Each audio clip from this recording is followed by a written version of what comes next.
The manila envelope sat on my doorstep like a ticking bomb. No return address, just my name Ivy, written in careful block letters. I almost stepped over it, my mind still focused on the morning's client sessions at the gym, but something made me pause. My name is Ivy, and 3 years ago I thought I had everything figured out. Successful fitness trainer, loving husband, beautiful son, and a life that looked perfect on Instagram. Funny how one envelope can shatter all that. I picked it up, noting its weight, the way it bulged slightly in the middle. Inside my kitchen, I dropped my gym bag and protein shake, sliding my finger under the flap. Photos spilled onto my granite countertop like autumn leaves, each one more devastating than the last. Julian, my husband, with another woman. Different locations, different outfits, same intimate gestures. His hand on her lower back at a restaurant I didn't recognize. Her head thrown back in laughter as they walked through a park. The final photo showed them entering a hotel, his wedding ring conspicuously absent. My phone buzzed. Julian's face lit up my screen. "Coming home late tonight, babe." Client dinner. I stared at his message, my thumb hovering over the keyboard. 3 years of marriage, and I'd never once doubted him. Even when his mother Edith insisted we move into the family home to save money. Even when his sister Vivian made snide comments about my common background, I trusted Julian completely. "No problem," I typed back. "Noah and I will have dinner without you." 3 dots appeared, disappeared, appeared again. "Thanks for understanding. Love you." I set my phone face down and walked to our son's room. Noah was napping, his little chest rising and falling peacefully. He was too young to understand what these photos meant, too innocent to know his father might be destroying our family. My phone buzzed again. Unknown number this time. "There's more you need to know. Meet me at Riverside Coffee tomorrow at 10 a.m. Come alone." I should have been angry, should have been screaming or crying. Instead, I felt oddly calm, like I was watching someone else's life implode. I picked up the photos, studying them more carefully. The woman was beautiful in an obvious way, exactly the type Julian's mother would approve of. Unlike me, with my athletic build and practical ponytail. The front door opened and I heard Edith's voice calling out, "Ivy? Where are you? The gardener needs direction about the rose bushes." I quickly slid the photos back into the envelope and tucked it into my gym bag. "Coming!" I called back, my voice steadier than I expected. Edith stood in the foyer, perfectly coiffed as always. "Really, dear, you should change out of those gym clothes before Noah wakes up. A mother should look presentable." "Of course," I said, forcing a smile. "I'll go change right now." As I climbed the stairs to my bedroom, I heard her on the phone. "Yes, Vivian, she's finally home." "No, Julian isn't here yet." "Yes, I'll tell him about dinner on Sunday." I closed my bedroom door and leaned against it, letting out a long breath. Tomorrow at 10 a.m., I'd meet my mysterious informant. Tomorrow, I'd find out just how deep this betrayal went. But tonight? Tonight, I'd play my part. I'd change into something presentable, smile through dinner with my mother-in-law, and tuck my son into bed. I'd kiss Julian when he came home, tasting his lies on his lips. Because if there's one thing being a fitness trainer has taught me, it's that the best results require patience, planning, and perfect form. And whatever was coming next, I intended to execute it flawlessly. Riverside Coffee was busier than I expected for a Tuesday morning. I dropped Noah at daycare early, telling myself it was just another normal day. Except normal days don't usually involve meeting mysterious strangers about your cheating husband. I spotted her immediately, the woman from the photos. She sat in a corner booth, stirring her coffee with mechanical precision.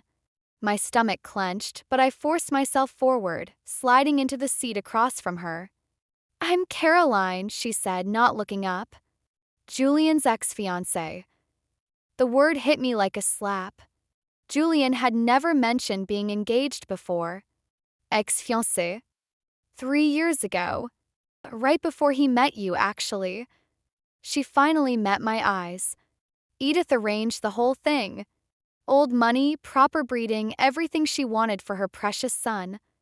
I thought about the photos. But you're still seeing him. No. Caroline's laugh was bitter. Those photos are from 3 years ago, right before our wedding. I found out he was seeing you, confronted him, and he called everything off. She pulled out her phone, showing me the timestamp metadata on the photos. Edith never forgave either of us, him for choosing you, me for not fighting harder to keep him. My relief about the photos lasted exactly 3 seconds before the implications sank in. Why show me now? Because yesterday I overheard something at the country club. Edith and Vivian were talking about Julian's investment opportunity. They're planning to drain your savings, Ivy. All of it. The pieces started falling into place.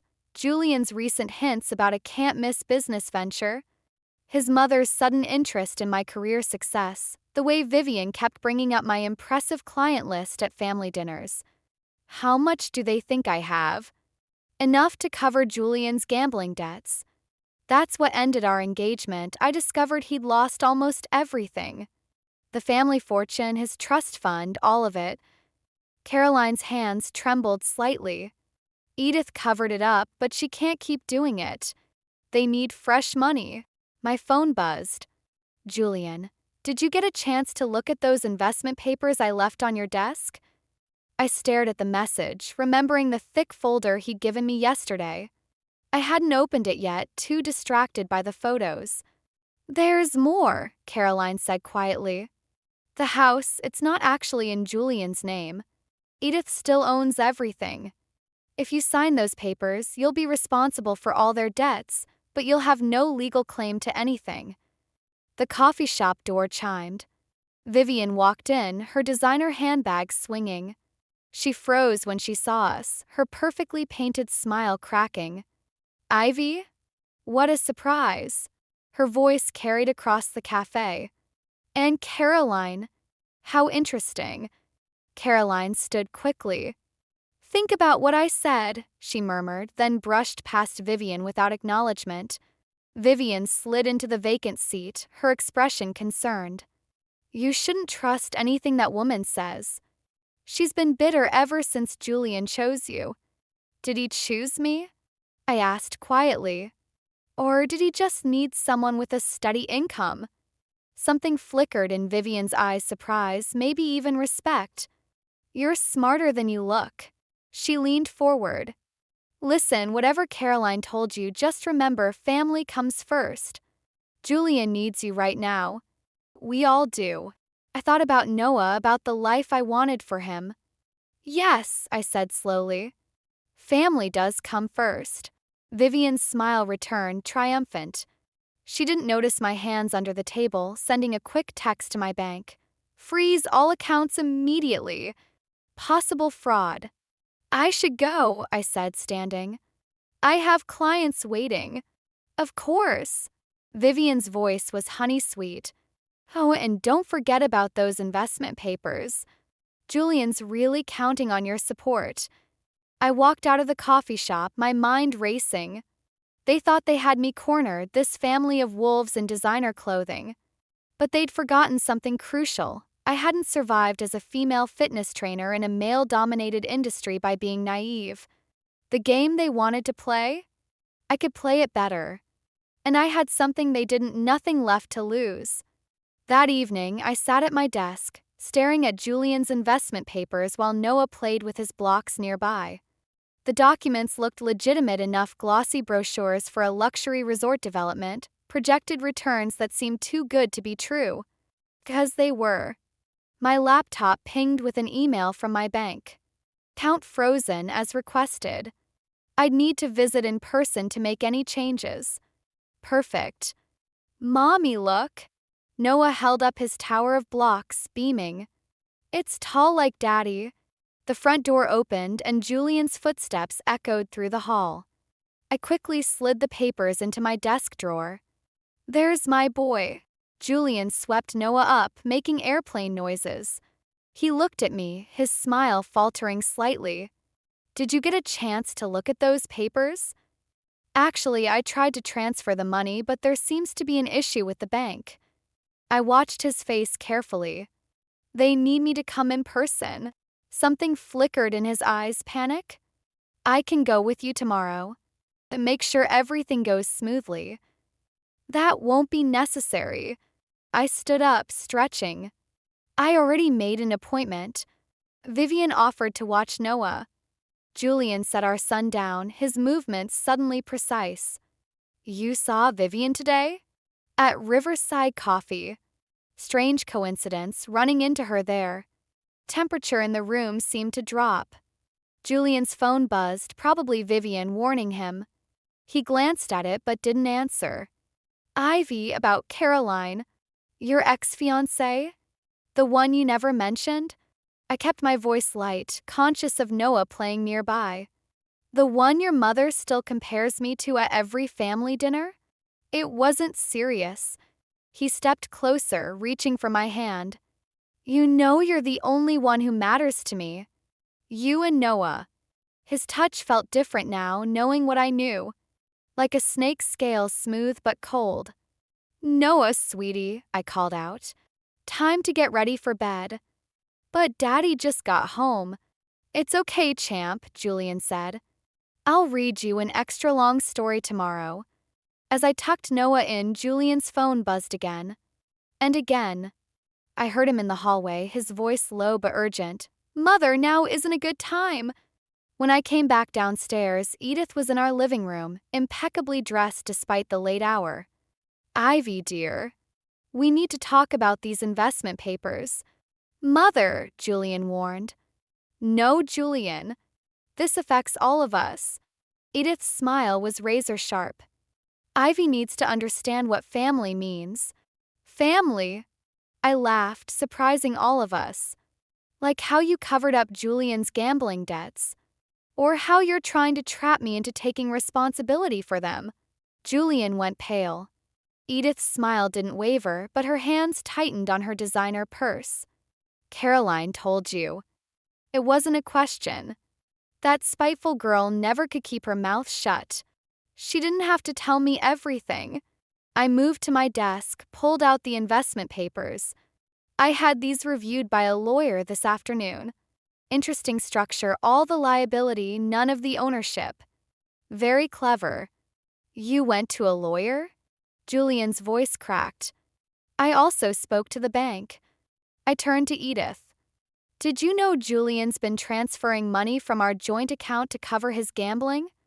$5,000 last week alone. Edith's composure slipped just for a moment. She turned to Julian. You're still gambling? The look on Julian's face, caught between his mother and his wife, between his addiction and his lies, almost made me pity him. Almost. I can explain, he started, but his phone buzzed again. This time, I was close enough to see the screen. Not Vivian. Not his mother. A message from Amanda with a heart emoji. Missing you already. Last night was amazing. The silence that followed was deafening. I think, I said quietly, you both should leave. Ivy, Julian reached for me. Now. My voice didn't shake. Before I wake up Noah and tell him exactly why his father is leaving. They left, Edith's heels clicking on the hardwood, Julian's shoulders slumped in defeat. I locked the door behind them, then sat on the stairs, listening to Noah's soft breathing from upstairs. Tomorrow I'd go to the bank.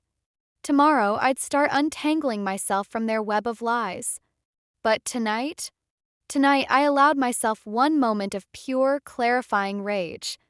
They wanted to play games with my life, my money, my son's future? Fine. Game on.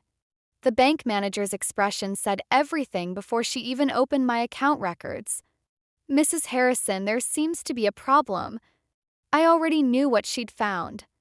I'd spent all night reviewing our finances, tracking Julian's systematic drain of our accounts.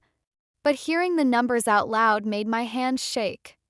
The transfers started small, she explained, sliding papers across her desk. 2,000 here, 5,000 there. But last month alone, she pointed to a figure that made my stomach turn. $50,000. Gone.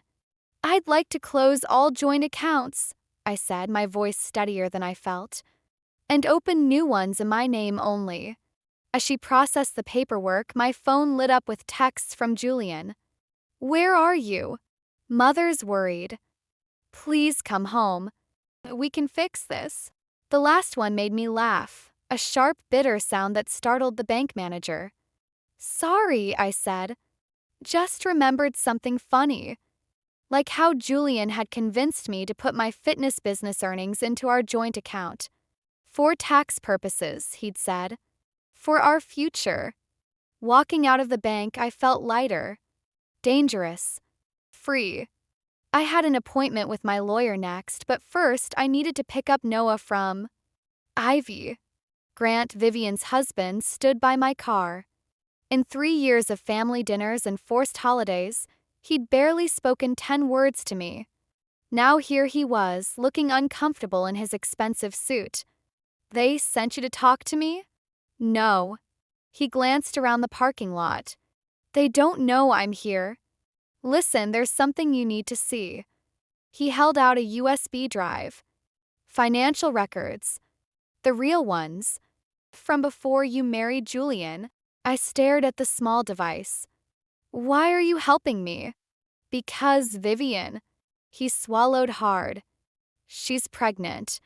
And I won't let my child grow up in this mess. I took the drive, watching him walk away. At my lawyer's office, the documents told a story that made my blood run cold. The gambling debts weren't just Julian's. The entire family was drowning in them, using new loans to pay off old ones, creating a pyramid scheme of desperation. My phone buzzed again.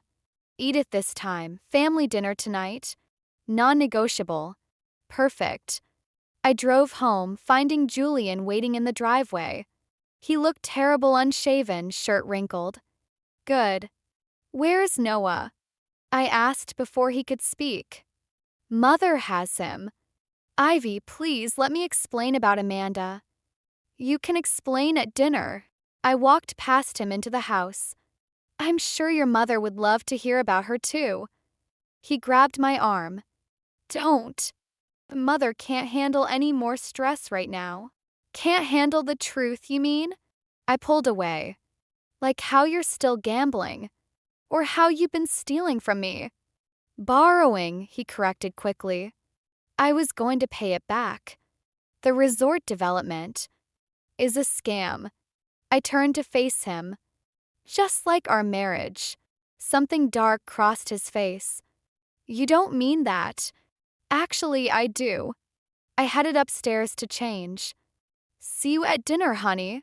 In our bedroom, I packed a small bag, essential documents, some clothes for Noah and me, the USB drive. Just in case. Then I dressed carefully, choosing the red dress Edith always said was too bold for family occasions. My phone buzzed one last time.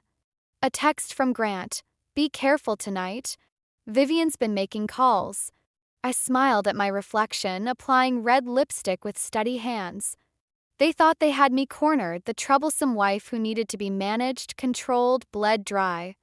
They didn't realize they'd created their own worst nightmare. A woman with nothing left to lose and everything to prove. Tonight's dinner would be interesting. I had the truth, the evidence, and most importantly, I had their precious family reputation in my hands. Let them try to stop me. Edith's dining room felt like a stage set, crystal glasses catching the chandelier light, silver gleaming on starched white linen. Noah sat between Vivian and Edith, happily munching on the chicken nuggets they'd specially ordered for him. My son, the only person they bothered to accommodate. More wine, dear. Edith's smile was razor-sharp as she lifted the bottle. No, thank you. I kept my glass full but untouched. I need a clear head for my morning clients. Ah, yes, your little exercise classes. She set the bottle down with a precise clink. Though I heard you've been doing more than just teaching lately. Julian stiffened beside me. I smiled. News travels fast. Grant mentioned something about a bank visit? Vivian's voice dripped concern. Is everything all right? Perfectly fine. I cut into my untouched steak. Just some routine account maintenance. Speaking of maintenance, Julian, did you tell your mother about Amanda? The silence was absolute. Even Noah looked up, sensing the tension. Amanda. Edith's knuckles whitened around her fork. Julian's new investment partner. I took a deliberate sip of water. They've been working very closely together. Noah, sweetie, Vivian stood quickly. Let's go watch your favorite show in the den. But I want to stay with Mommy. Go on, baby, I said softly. Just for a little while.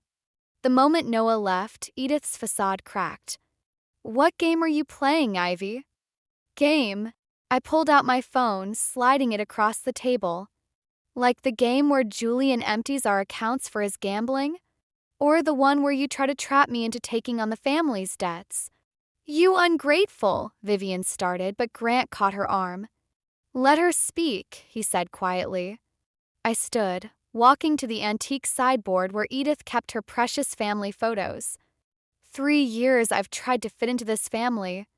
3 years of criticism, manipulation, and lies. I picked up a frame Julian and me on our wedding day. But you know what's funny? You were so busy trying to control me, you never noticed I was watching too.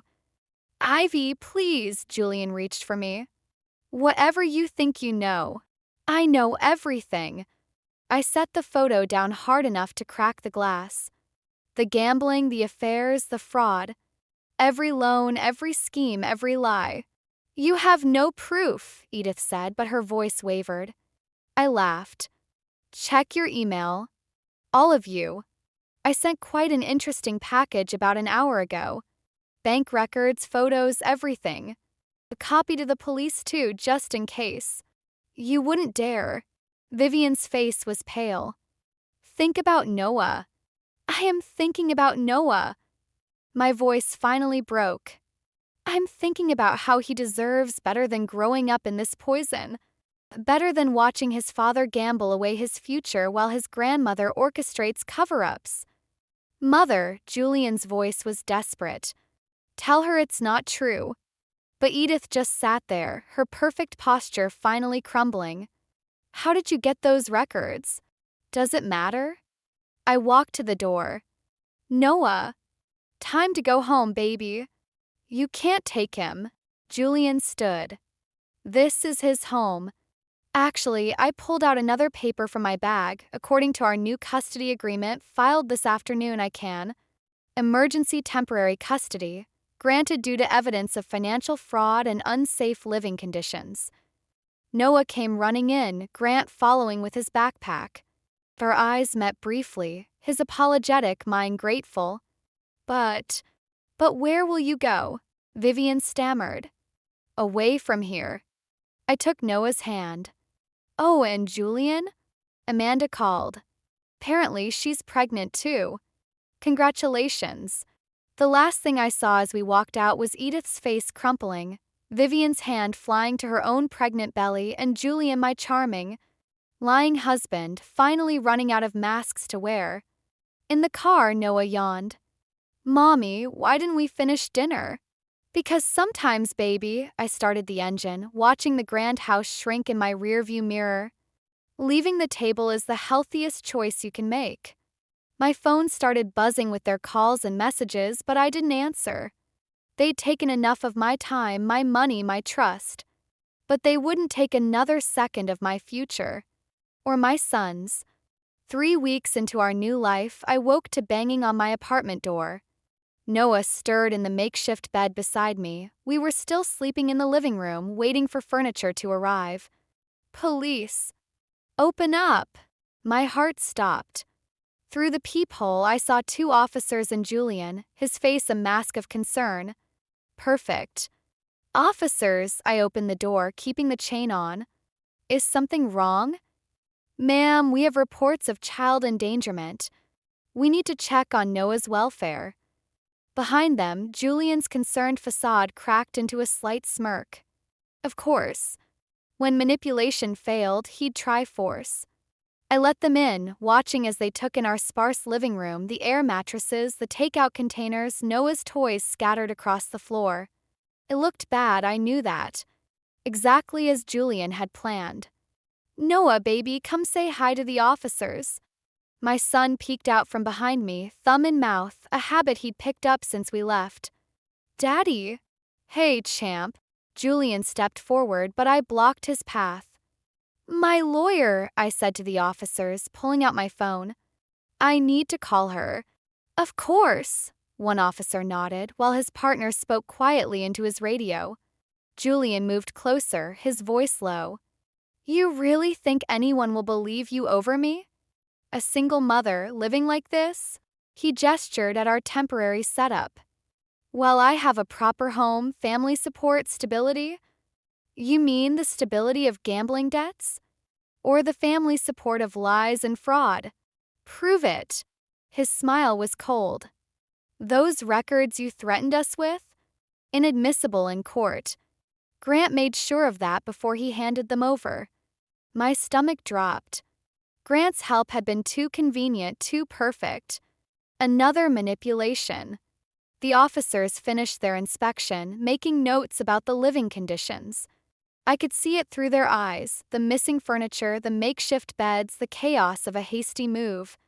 All while Julian stood there in his perfect suit, radiating concern and stability. "Mrs. Harrison," the older officer said, "we'll need you to come down to the station. There are some questions." A knock interrupted him. Through the still open door walked Caroline, carrying a stack of files. "Sorry I'm late," she said, all business. "I'm Mrs. Harrison's attorney, and I believe you officers will find these interesting." She handed them each a folder. Certified bank records showing Mr. Harrison's gambling losses.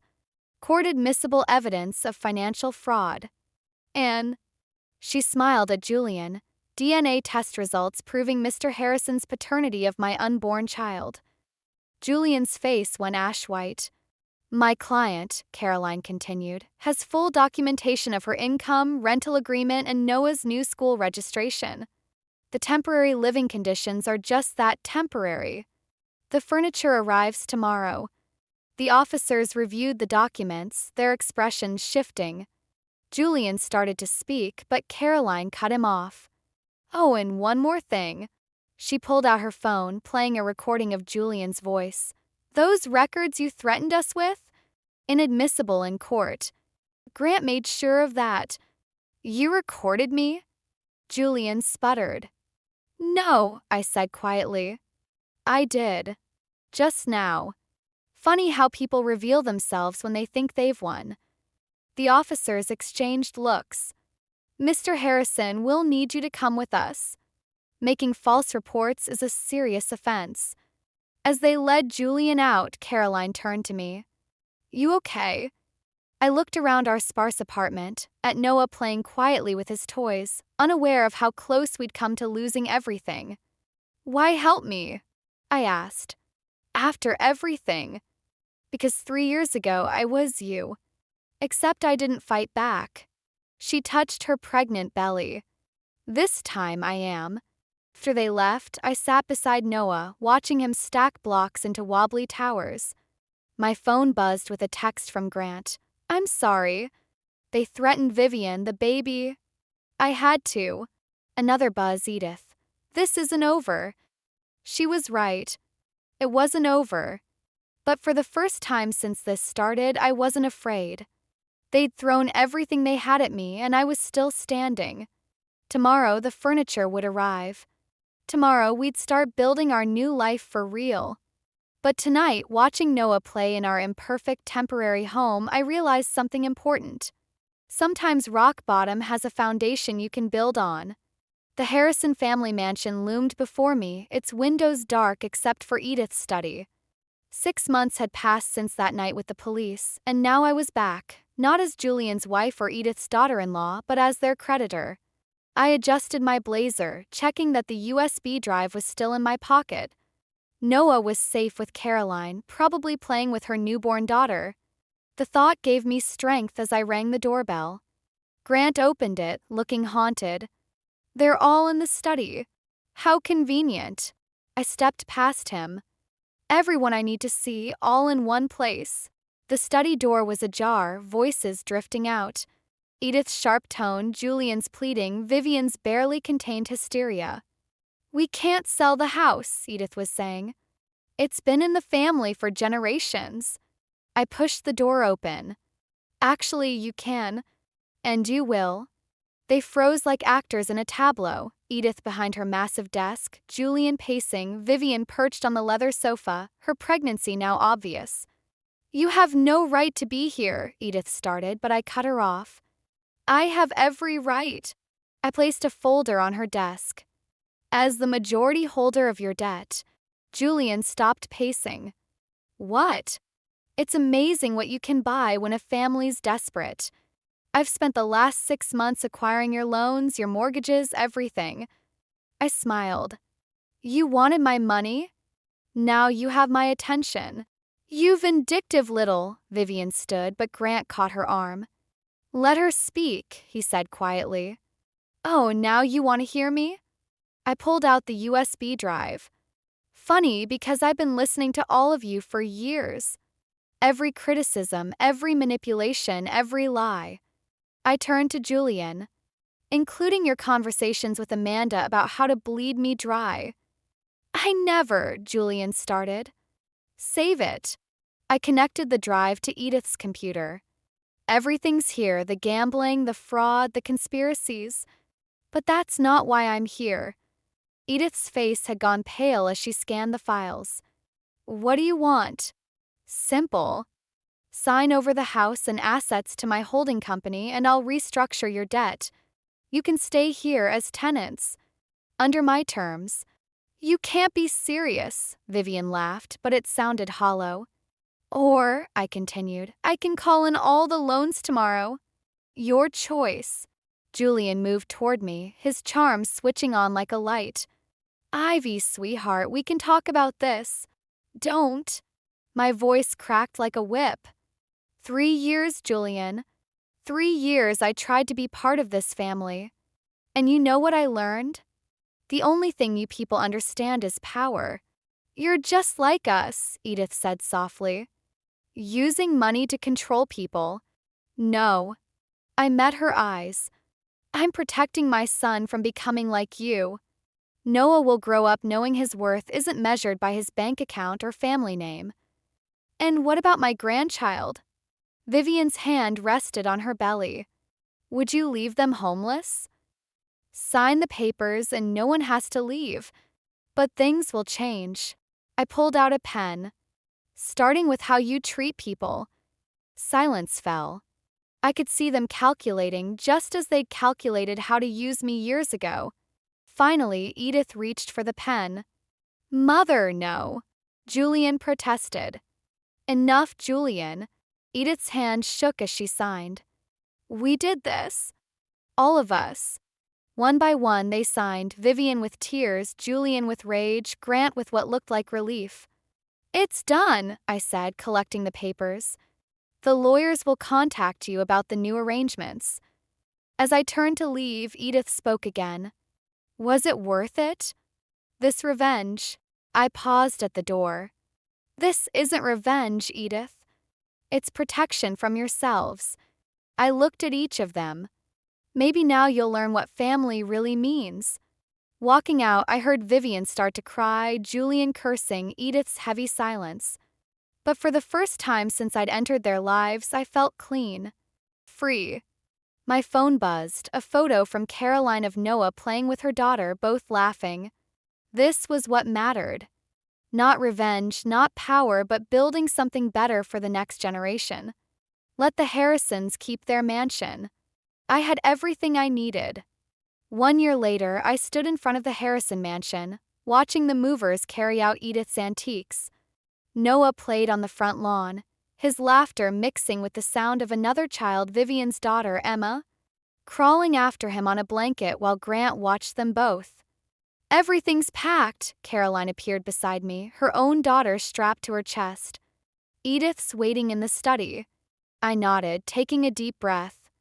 This wasn't the ending I'd imagined when I'd first walked through these doors as Julian's bride, but maybe it was the one we all needed. The study looked smaller now, its shelves empty. Edith sat at her desk. No, my desk now, writing something. The last of the paperwork? I asked. She looked up, her face softer than I remembered. A letter. For Noah. She held it out. For when he's older. To explain. Everything. I took it, noting how her hands trembled. I heard Julian's doing better. The gambling therapy. 6 months sober. A ghost of pride crossed her face. Amanda's baby helped. Gave him something to fight for. Like Noah did for me. Silence stretched between us, heavy with unspoken words. Finally, Edith stood, smoothing her skirt with dignified precision. I never told you why I was so hard on you, she said quietly. I saw myself in you. The determination, the independence. I had that once before I let this house, this name, become everything. She gestured around the study. I thought I was protecting Julian from my mistakes. Instead, I turned him into his father. And now, she smiled sadly. Now I'm moving into a 2-bedroom condo, learning to live without walls of photographs, pretending we were perfect. She moved to the window, watching Noah and 𝘊𝘒3𝘋 play.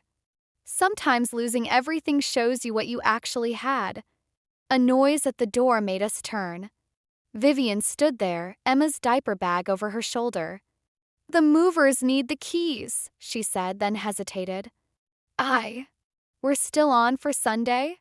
Noah seemed excited about the playground. As long as you remember the rules, I said firmly. No manipulation, no games, no comparing the children. Vivian recited, then added softly, just family. Whatever that means now. I handed Edith the study keys. She took them, then surprised me by pulling out an old photograph from her purse. Found this while packing, she said. Showed a young woman in workout clothes standing proudly in front of a small gym. Me at your age. Before I decided status mattered more than strength. I studied the woman in the photo, seeing echoes of myself, of Vivian, even of Caroline. All of us fighting for something we thought we needed, only to find different battles worth winning. Keep it, Edith said. Remind Noah that his grandmother wasn't always a nightmare mother-in-law.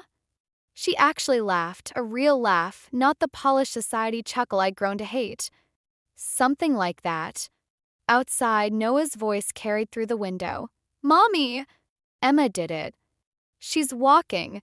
We rushed to watch as Vivian's daughter took wobbly steps toward Noah, Grant filming with his phone while Caroline cheered.